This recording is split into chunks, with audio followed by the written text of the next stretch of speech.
My brother's fiancée lied that she was pregnant, unaware of my brother's infertility. Her friend will die because of her lie.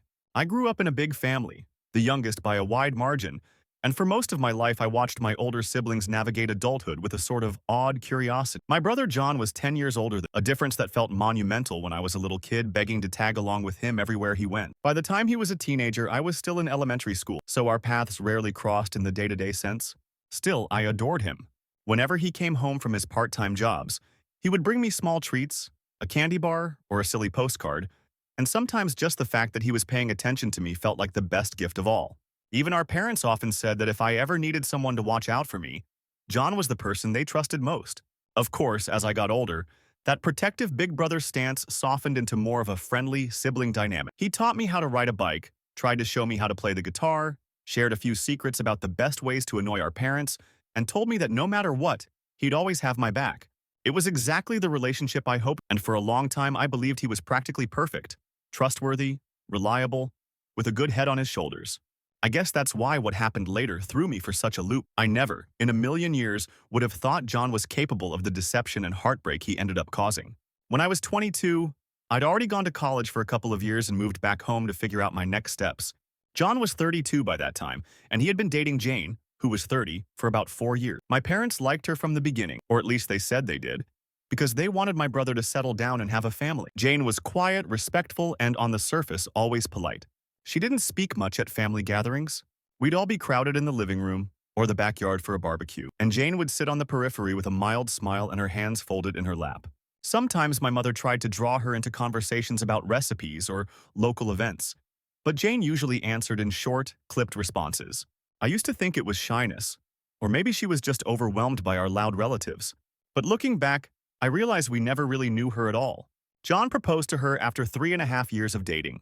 The engagement was announced during a small dinner at my parents' house, and Jane showed off a simple gold ring with a small diamond. She looked happy enough, maybe a touch flustered at all the attention. My mom squealed about wedding plans, asked about venues, dresses, the date, and so on. Jane didn't have many answers but seemed content to let mom fuss and coo. My father raised a glass of wine for a toast, and we all said the typical words of congratulations. Even then, I didn't see any red flags. I just assumed Jane was private or maybe hesitant to share her excitement. But no alarm bells rang in my mind, because I trusted my brother to choose someone kind and honest. About a month after they got engaged, we got the news. Jane was pregnant. She discovered it at about 5.5 weeks, which is early, but not impossible, and she called my mother first. This was the first moment that struck us as odd, although we couldn't quite put our finger on why at the time. My mom, who was in the middle of folding laundry, picked up her phone, expecting a casual chat, and instead heard Jane sobbing. According to mom, Jane was nearly hysterical, saying, I'm pregnant, I don't know what to do. John isn't even here, he's away on a work trip, but I just had to tell someone. And then she switched gears completely and started talking about insatiable cravings. My mom, who had given birth 3 times, was a bit taken aback and joked, isn't it a little early for cravings? She meant nothing by it. Just a light-hearted remark. Jane exploded into anger, screaming that this was her pregnancy, that people shouldn't try to tell her how to feel, that her body was doing what it was doing, and no one could question it. When mom recounted that phone call to me, she was stunned. She said, it's like Jane became a completely different person for a few minutes. I don't understand why she's so sensitive. But then Jane called back a few hours later, tearful and apologetic, blaming her outburst on pregnancy hormones. She swore she didn't mean to be rude, that she was scared and anxious. My mom, ever the empathetic type, forgave her on the spot, chalking it up to stress. Still, a tiny seed of disquiet was planted that day, a gnawing feeling that something didn't quite match up. We assumed it might just be stress or the shock of an unexpected pregnancy. Little did we know that was merely the tip of the iceberg. Jane said she would tell John about the pregnancy once he returned from his trip, which was supposed to be in a few days. My mom found that sequence odd. Why was she so quick to call my mother, of all people, before telling her own fiancé? Jane's excuse was that she panicked and wanted advice from someone who had been through pregnancy before. My mother was flattered on one level, but also confused. She figured maybe Jane was searching for maternal guidance, something she might not have gotten from her own mom for reasons we didn't understand. Mom decided not to push the matter. John returned from his trip soon after, and almost immediately, he and Jane disappeared. They packed up their stuff and left to stay with Jane's mother, and we got a text from John saying something like, hey, Jane is really anxious about the pregnancy, she's worried about losing the baby, and she wants to be with her mom. So please respect our boundaries and don't visit or call too often. It seemed abrupt. Our mother, excited to help with the first trimester, felt somewhat cast aside. John insisted that this was what Jane needed to maintain calm and reduce stress, and that we should all give her space.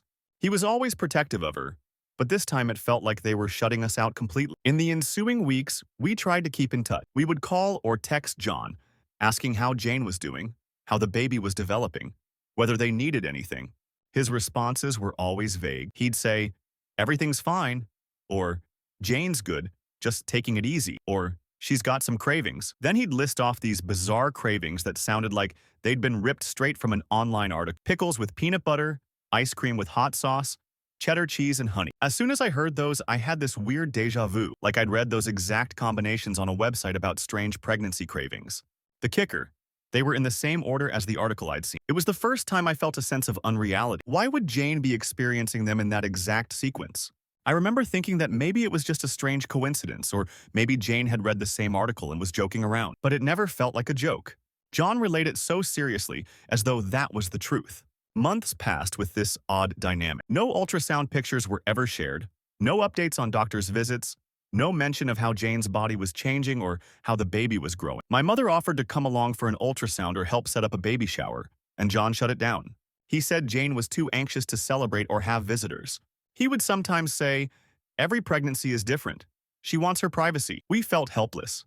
Mom was worried sick, but also determined not to overstep. Meanwhile, I found myself quietly suspicious. Why were they so adamant about not letting anyone see Jane? I tried to reason with myself, telling myself that maybe Jane had a history of miscarriages or some deep-seated fear that we weren't privy to. Perhaps they simply wanted to be extremely cautious. But the days turned into weeks, and the weeks turned into months, and not a single photo or milestone emerged. Jane never posted anything on social media about her pregnancy, and John barely mentioned it outside of his general statements. Then, one random afternoon, I got a call from John. He sounded cheerful for a change, which I found refreshing, until he launched into a strange speech about how we needed to trust that he and Jane were making the right decisions for their family, that we shouldn't question her need for space, and that in due time, we'd all understand. I tried to press him gently, asking if something was medically wrong. He claimed nothing was wrong, just that Jane valued her privacy. The conversation ended abruptly, leaving me with more questions than answers. I asked my mother if he'd called her too, and she said she had gotten a similar phone call. It felt like John was giving everyone in the family a preemptive warning not to pry. Eventually, the day came when we got a terse message. "Baby arrived this morning. 7 pounds, 3 ounces. Jane is resting. No visitors for a few days, please." My mother burst into tears, relieved there was an actual baby, but devastated she hadn't even known Jane was in labor. We all texted back with excited congratulations, heart emojis, little baby-themed stickers, trying to make up for the fact that we'd been so thoroughly kept in the dark. John didn't respond to the flurry of texts except to say, "Thank you, we're so happy. We'll let you know when we're ready for visitors." No pictures came, which was extremely odd. Usually new parents can't resist snapping a photo or two, but we shrugged it off as them being extremely private. After about a week, John finally invited us over to Jane's mother's house to meet the baby. My mother and I drove there with armfuls of gifts. Tiny clothes, diapers, baby blankets. We were both anxious and excited, hoping that this odd secrecy would melt away now that the baby was here. When we arrived, the place was eerily quiet. Jane was upstairs in a guest bedroom, propped against pillows, looking exhausted. Her hair was plastered to her forehead, and her eyes darted nervously around the room. But in her arms was a small baby boy, sleeping soundly. He was real. That alone lifted a weight from my shoulders because I'd started wondering if Jane had faked the pregnancy altogether. I know that sounds insane, but my suspicions had grown to that point. Mom and I greeted them soft cooing over the baby. He was cute, tiny, with bright green eyes. I made a mental note of that because John's eyes are blue, and Jane's eyes are also a very pale blue. But baby's eye color can shift, so I didn't think too hard on it. I asked Jane if she needed anything, if she was comfortable. She said she was fine, just tired. John hovered nearby, ready to intercept any probing questions. Everything might have seemed normal if not for the bizarre stories Jane started telling us about the birth. She said the baby basically fell out of her an hour into labor because she was built for child, but she also mentioned that she had this amazing epidural drip put into her hand. I blinked in confusion because I'd been present at the births of my nieces and nephews, and an epidural is administered through the spine, or at least near it. Jane insisted that some new technology allowed the hospital to administer it through an IV in her hand. When I tried to clarify, thinking maybe she meant a simple IV for fluids, she snapped, I know what I experienced. John quickly changed the subject. Then she talked about how the baby had latching issues because he was born without an umbilical cord stump. My mother and I exchanged glances because that's unbelievably rare and usually points to a serious, often fatal condition. Yet here was a perfectly healthy-looking baby. When we asked for more details, Jane clammed up. John said they were tired and needed to rest. We left that day more unsettled than ever, but we tried to refocus on the positive. A healthy baby boy was in their lives, and hopefully once Jane recovered, we'd have a better idea of what actually happened. We kept these doubts mostly to ourselves, but they gnawed at us. My mother confided in me, saying, "This isn't adding up. Why would she say the baby has no umbilical cord stump? Why the epidural story? And that's not even mentioning all the secrecy from before." Yet we agreed to keep the peace. We decided we wouldn't bring up these inconsistencies unless Jane or John forced the conversation, because we wanted to be supportive, not confrontation. Still, the tension lay just beneath the surface. A few days later, my brother sent my mom a furious text, accusing both of us of disrespecting Jane and of harassing her with questions about her pregnancy and labor. He demanded full apologies, stating that Jane was hurt and felt bullied by our constant doubts. My mother was wounded by his words. She'd never bullied anyone in her life. She tried to smooth things over with a gentle apology for any misunderstandings. Meanwhile, I was livid at the accusation, but I stayed silent, not wanting to exacerbate the drama. That was the tipping point for me. I made a conscious decision to let the matter rest entirely, partly to avoid further conflict, but deep down, I couldn't ignore the swirling suspicions. Something was very, very wrong with the entire situation. I stopped discussing it with my mother or anyone else for a while, yet I continued observing from a distance, waiting for the truth to come out. And come out, it did, just not in the way I expected. Months passed, and the baby reached 4 months old. We saw him a handful of times in short, tense visits, always under the watchful eye of Jane, who seemed determined to keep us at an emotional distance. Whenever I tried to ask how motherhood was treating her, she'd give me either a one-word answer or a defensive remark. John stayed mostly silent, offering no real explanations. It felt as though they were on edge, bracing for something to happen. Then my mother decided to host a birthday celebration for John's 33rd birthday. She invited aunts, uncles, cousins, close family friends, everyone. Initially, I doubted Jane and John would show up, but to our surprise, they did, bringing the baby. Perhaps they felt they couldn't avoid a family gathering without arousing more suspicion. We were all cordial at first, gathering in the backyard with plates of food, talking about everything and nothing. Some relatives who hadn't yet met the baby were excited to see him. Jane hovered protective, as though she feared someone would snatch the child away if she looked away for a second. At one point, our Aunt Laura, who works as a maternity nurse, struck up a conversation with Jane about baby care. Laura asked how things were going with feeding, sleeping schedules, the usual. Jane casually mentioned the baby had something called BSA that affected his scalp and had made birth very difficult. Laura frowned. She said, "I've never heard that abbreviation before. What does BSA stand for in medical terms?" Jane faltered, then muttered something about birth sagittal abnormality. Laura's expression turned sharp. She'd been a maternity nurse for almost 2 decades and had never heard of that term, let alone that acronym. She pressed Jane for clarification, and Jane became defensive, raising her voice about how not all nurses know everything. John snapped at Lara, telling her not to question Jane's experience. In that moment, the tension that had been simmering boiled over. Lara, usually calm under pressure, said point blank, "I've worked in maternity for years and I'm telling you this condition doesn't exist under that. If you're talking about cranial suture issues, that's called craniosynostosis, not BSA. What exactly are you talking about?" Jane looked like she might explode. She started yelling that the family was always disrespecting her, that we never believed her about anything, that we couldn't accept her medical problems. Her voice rose to an uncharacteristic shriek. John jumped in, calling our aunt rude and invasive. Suddenly, the whole backyard fell silent, every relative turning to watch this confrontation unfold. Within minutes, Jane was crying, John was raging, and the rest of us were too stunned to intervene. Finally, Jane proclaimed they were leaving, and John stormed out behind her, the baby in his arms. The party ended in a state of shock and confusion. In the aftermath, everyone was upset.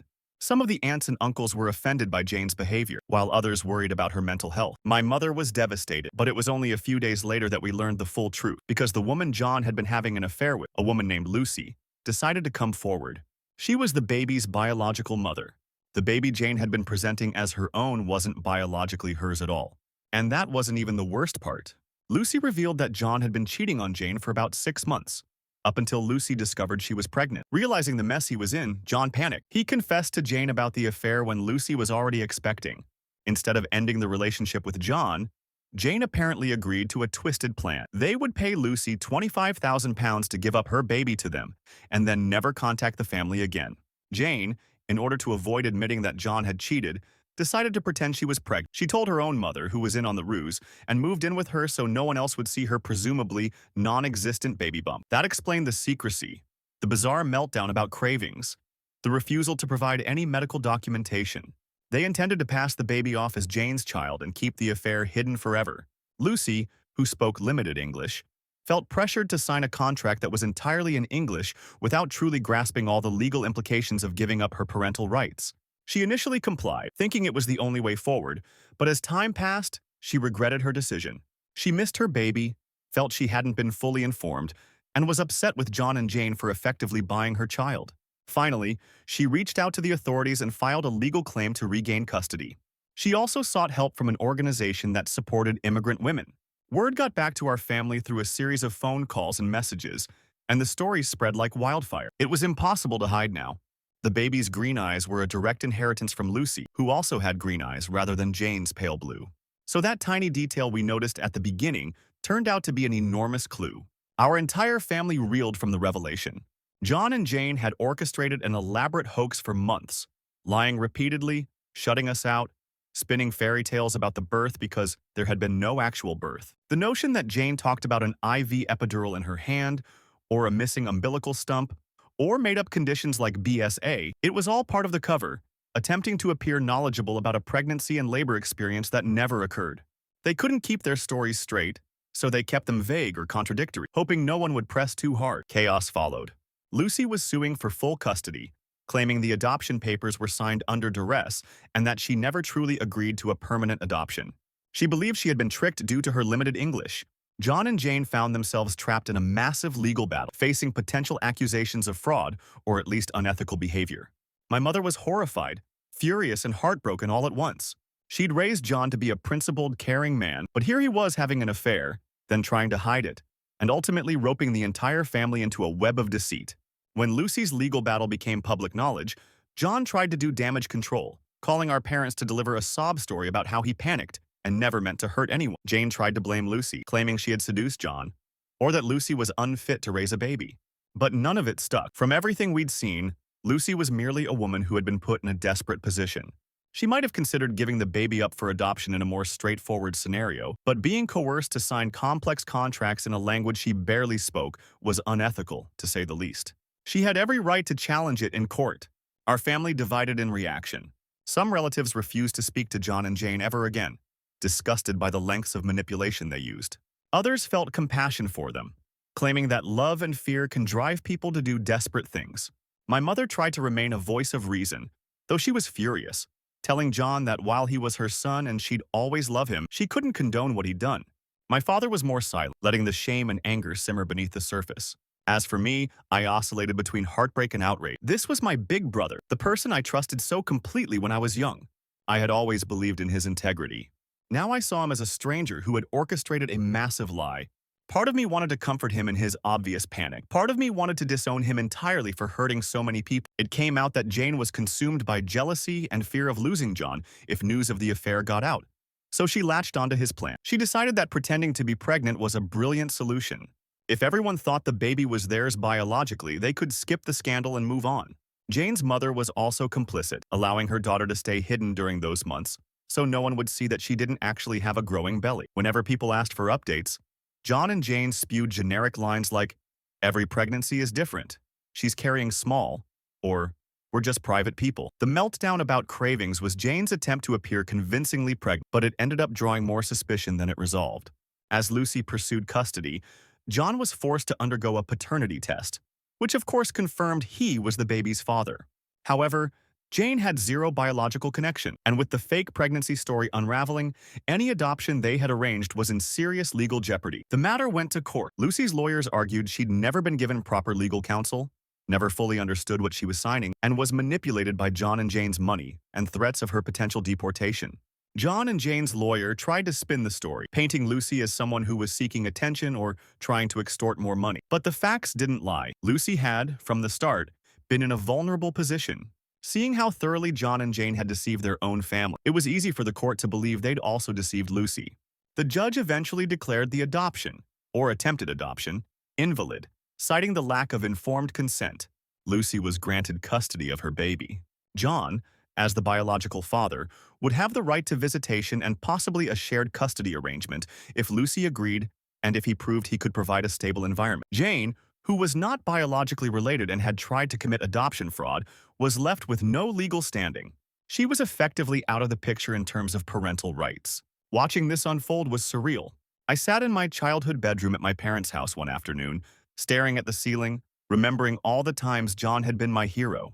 He'd driven me to the hospital once when I sprained my ankle. He'd shown me how to handle bullies in school. He'd taught me to catch fish on a summer camping trip. Now I barely recognized him. Someone who had cheated on his fiancée, lied about it, then roped that fiancé into a massive scheme.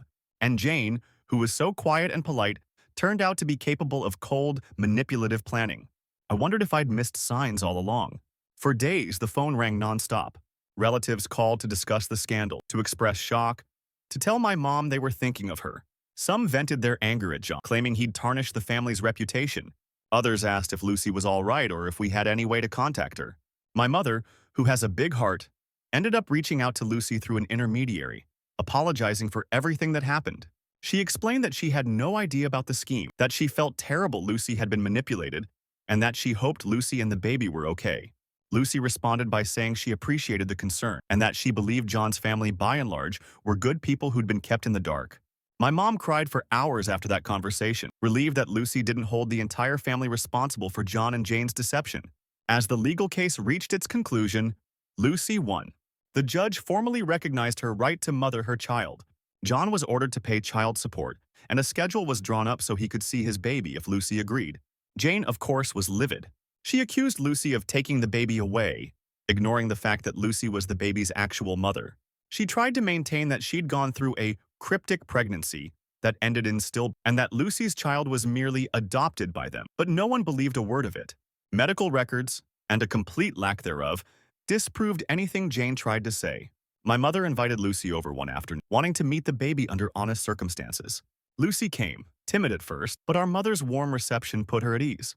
Lucy's English had improved considerably, and she was open to letting John's family see the baby if it meant the baby would benefit from extended relatives. She was, understandably, cautious when it came to Jane, who she felt had been a driving force in pressuring her to sign those papers. Jane didn't show up that day, and I doubt Lucy would have been comfortable if she had. Yet in the end, it felt like some small piece of justice was done. Lucy had the baby she carried, and she was free to build a life without the secret looming over. John and Jane, by this point, were at odds with each other. Their engagement dissolved under the strain of this fiasco. Jane couldn't bear the shame of facing our extended family after they learned the truth, and John was racked with guilt about everything: his affair, his lies, the predicament he placed Lucy in, the heartbreak he caused my parents. He tried to apologize to me, in tears, one day on the phone, saying he'd never meant for any of this to happen. I listened quietly, anger simmering in my chest. I told him I'd always be his sister, but I didn't know if I could look at him the same way for a long, long time. Our father told John bluntly that he had to figure out how to be a decent father to that baby, to support Lucy if she allowed him into the child's life, and to never again pull a stunt like this. Their relationship remains strained. Dad can't forgive easily, especially not when he feels that John brought shame and chaos upon us. My mother is more forgiving, but she still bursts into tears sometimes, remembering how she was shut out of the pregnancy that never existed, how she truly believed Jane was carrying her grandchild. She confessed to me that sometimes she feels foolish for not picking up on all the inconsistencies sooner. As for me, I keep replaying the early warning signs in my head: the meltdown over cravings at 5.5 weeks, the refusal to share ultrasounds, the claim about an epidural in her hand, the missing umbilical stump story. It's almost absurd in hindsight, like something out of a poorly written soap opera. Yet it happened, and I watched it unfold. If there's one thing I've learned, it's that truth really can be stranger than fiction, and that sometimes, when you sense deep in your gut that something is off, you should trust that instinct. The final resolution is that Lucy has full custody of the baby. She's living on her own, working, attending English classes, and building a life for herself and her child. John is entitled to visitation, though Lucy sets the terms. As far as I know, Jane is no longer in the picture. Their engagement is done, and she's reportedly moved back in with her mother or found an apartment of her own. None of us are entirely sure because she severed most ties with our side of the family. John still tries to see the baby regularly, and he pays child support as required. He's going to therapy to deal with the guilt and the choices he made that led to this. Whether or not our wider family will ever truly forgive him, I don't know. Some have, some haven't. For me, forgiveness might come in time, but trust? That's a lot harder to rebuild. In the rare moments I talk to John now, he seems contrite and haunted. It's not my place to decide his fate. He's done things I never would have believed possible. Lying, manipulating, tricking a vulnerable woman, and pulling our whole family into a cover-up we didn't ask for. Yet I'm aware that people are complicated, and sometimes the fear of losing love can drive them to commit desperate acts. That doesn't excuse what he did, but it's part of the human condition, I suppose. My mother told me recently that Lucy brought the baby by for a visit, and my mom got to hold him, feed him a bottle, and rock him to sleep. She said she felt a rush of love and sadness, knowing that, in another world, this child might have been her grandchild-in-law, but under honest conditions. Maybe if John had met Lucy in a legitimate circumstance and started a real relationship, or if Lucy had chosen a genuine open adoption plan with our family. But in this world, we all have to live with the consequences of the deception. She said, "He's beautiful though, isn't he? No matter what happened, he's innocent in all of this." I agreed wholeheartedly. The baby is sweet and precious, with those bright green eyes that stared up at me curiously. He has no idea what mess he was born into. In the end, we're all left with the aftermath of a tangled story. An affair, a fake pregnancy, a coerced adoption contract, and a massive wave of lies that crashed down on our heads. The family is still healing, still dealing with legal and emotional fallout. There isn't a perfect happy ending, but there is a kind of resolution. Lucy and her baby are together. John is taking responsibility for his child, even if that responsibility is limited to support and visitation. Jane is out of the picture, and the truth has finally come to light. That might not be the neat conclusion we'd find in a fairy tale, but it's real, and it's something we can all move forward from, in our own ways. Whenever I reflect on the surreal experience of watching my brother and his fiancée weave this web of lies, how they isolated themselves, refused help, and fabricated the most improbable birth stories, I feel a mix of sadness and relief. Sadness for the time lost, the relationships fractured, and the emotional toll on everyone involved. Relief that the baby ended up with his real mother, that Lucy found the courage to fight back, and that the truth emerged before the child grew old enough to be even more confused by the situation. Sometimes I ask myself what could have happened if Lucy never changed her mind, or if she never sought legal help. John and Jane might have carried on the charade indefinite, raising the baby as though Jane had birthed him, weaving elaborate tales anytime someone asked about the pregnancy or the birth. It's horrifying to think about the weight of that lie and how it would have impacted all of us. At least now, despite the heartbreak, we know what really happened. We can begin to rebuild, or at least learn lessons from the ashes of this deception. My mother and father are trying to piece their hearts back together. My father, in his own stoic way, keeps busy with work and yard projects, rarely discussing the scandal. My mother finds solace in helping Lucy with occasional babysitting, forging a surprising bond with the very woman who was once part of an affair that rocked our family. I think it's her way of atoning for something that was never her sin to begin with, but more than that, it's a testament to her kind nature. As for me, I've grown more cautious in how much faith I place in people's words. I learned that even those we admire can make catastrophic mistakes, and that sometimes illusions can carry on for months under the thinnest veneer of truth, if we're too polite or too fearful to challenge them. John's future is uncertain. He has to deal with the fallout of the affair, the broken engagement, the disappointment of his family, and the legal obligations of fatherhood. He told me once that he's drowning in regret, that he can't sleep at night without seeing Lucy's tearful face and remembering the day they told her to sign those documents. He said that every time he looks at his son, he feels a pang of both love and guilt. Love because that's his child, guilt because of the way it all came into being. Therapy might help him chart a path forward, but trust can't be rebuilt overnight. It will take years of honesty and humility for him to earn back even a fraction of what he lost. Jane is out there somewhere, presumably also dealing with the repercussions of her choices. Whether she still loves John or hates him for how the plan unraveled, I don't know. I only know that she left us all behind in shame and anger. I'm not sure if I'll ever see her again or if I even want to. Part of me feels pity for her, guessing she was terrified of being abandoned. Or maybe she was always controlling and saw Lucy's baby as a way to hold on to John. There's no easy label for a person who participates in such a lie, but I can't discount that fear and insecurity might have driven her to it. Still, it was a terrible thing to do to Lucy, to the baby, and to all of us. Without question, the one who suffered most, aside from Lucy, was that innocent child.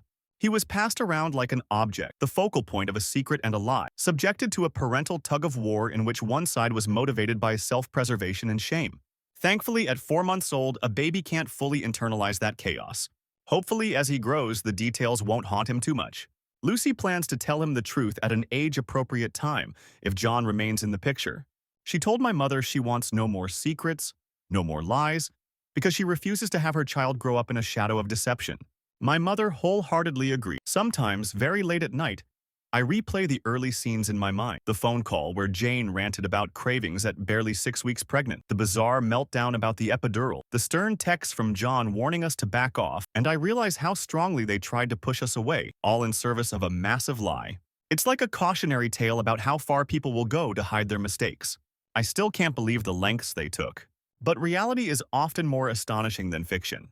In the end, though, the truth came crashing through all those half-truths and fabricated stories.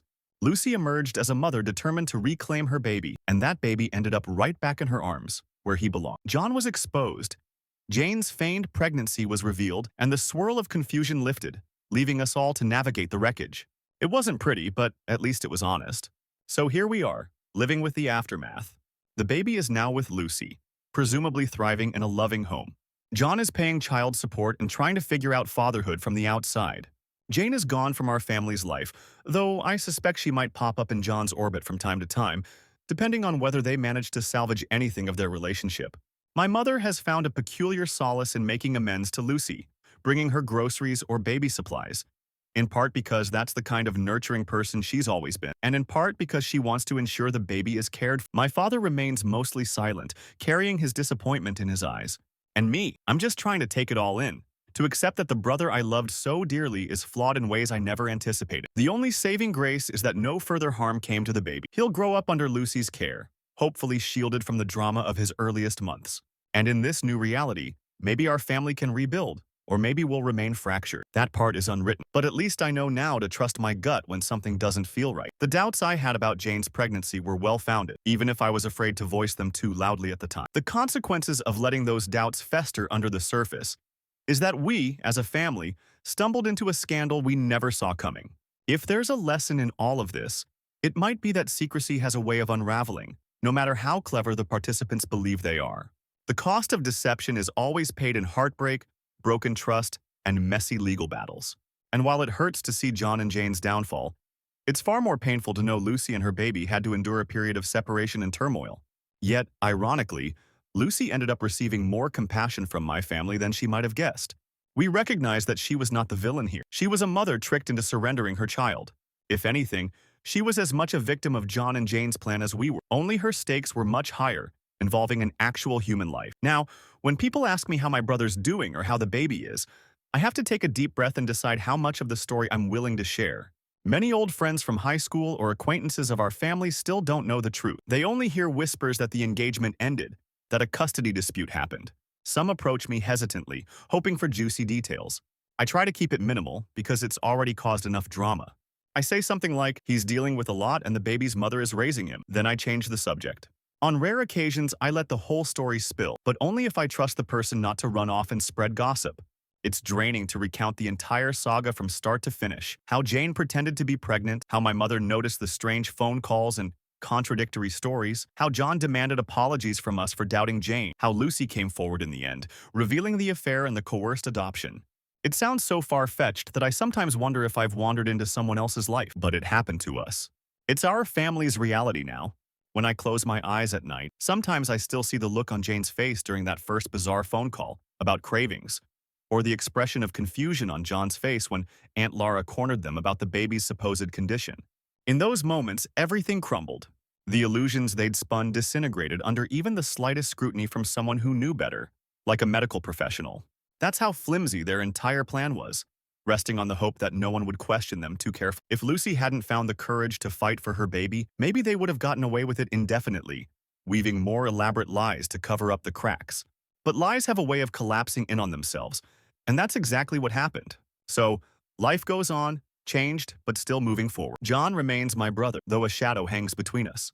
Jane is a ghost, rarely mentioned except in hushed tones when older relatives ask where she went. Lucy steps into the role of mother, determined to do right by her child, forging a tenuous relationship with my mother, who can't help but care for anyone in need of nurturing. And I stand on the sidelines, grateful that the baby is safe and with his biological mother, yet deeply sad for the chaos and pain that shook our family to its foundations. This, then, is the story of how I discovered Jane's pregnancy wasn't real at all, how my mother's doubts were validated, and how the entire charade came crashing down once Lucy asserted her legal rights to the baby she had carried. It's not a neat story. It's messy, riddled with lies and heartbreak, but at least it reached some logical resolution. Lucy got her child back, and the rest of us realized how badly we'd been deceived. The shockwaves continue to ripple through our lives, but at least the truth is out. Maybe, with time, healing will follow. Maybe forgiveness is possible. Or maybe our family will forever be marked by the memory of this fiasco. Whichever way, we can't change the past now. All we can do is try to move forward, one day at a time, holding on to whatever lessons we glean from this tangle of secrets.